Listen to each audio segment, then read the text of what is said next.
மயிலாடுதுறை மாவட்டம் குத்தாலம் அருகே திருவாவடுதுறையில் ஸ்ரீ அதுல்ய குஜாம்பிகை சமேத கோமுக்தீஸ்வரர் ஆலயத்தில் ரதசப்தமி திருவிழா கடந்த 16ஆம் தேதி கொடியேற்றத்துடன் துவங்கி நடைபெற்று வருகிறது. இதன் முக்கிய நிகழ்ச்சியாக 5ஆம் நாள் திருவிழாவான இன்று திருஞான சம்பந்தருக்கு இறைவன் பொற்கிழி அளித்த ஐதீக விழா நிகழ்ச்சி நடைபெற்றது. மூர்த்தி, தலம், தீர்த்தம் மூன்றிலும் சிறப்புடைய திருவாவடுதுறை கோமுக்தீஸ்வரர் ஆலயத்தில் சமயக்குரவர்களில் ஒருவரான திருஞான சம்பந்தர் தங்கி தரிசனம் செய்து வந்தார்.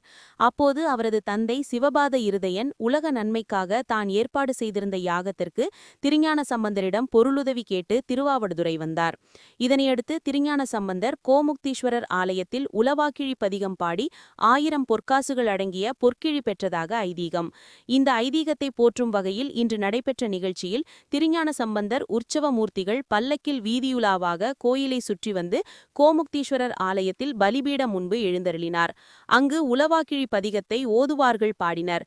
தொடர்ந்து ஆலயத்திலிருந்து பூதகணம் பொற்கிழியை சுமந்து வந்து பலிபீடத்தில் வைத்து திருஞான சம்பந்தரிடம் பொற்கிழி வழங்கும் நிகழ்ச்சி நடைபெற்றது. புராண சிறப்பு மிக்க இந்த நிகழ்ச்சியில் திருவாவடுதுறை ஆதீன 24வது குருமகா சன்னிதானம் ஸ்ரீலஸ்ரீ அம்பலவான தேசிக பரமாச்சாரிய சுவாமிகள் கலந்து கொண்டு திருமுறை இசை அறிஞர்கள் 5 பேருக்கு தலா ரூ. 5000 அடங்கிய பொற்கிழியை வழங்கி ஆசி உரை வழங்கினார். இதில் ஏராளமான பக்தர்கள் கலந்து கொண்டு சுவாமி தரிசனம் செய்தனர்.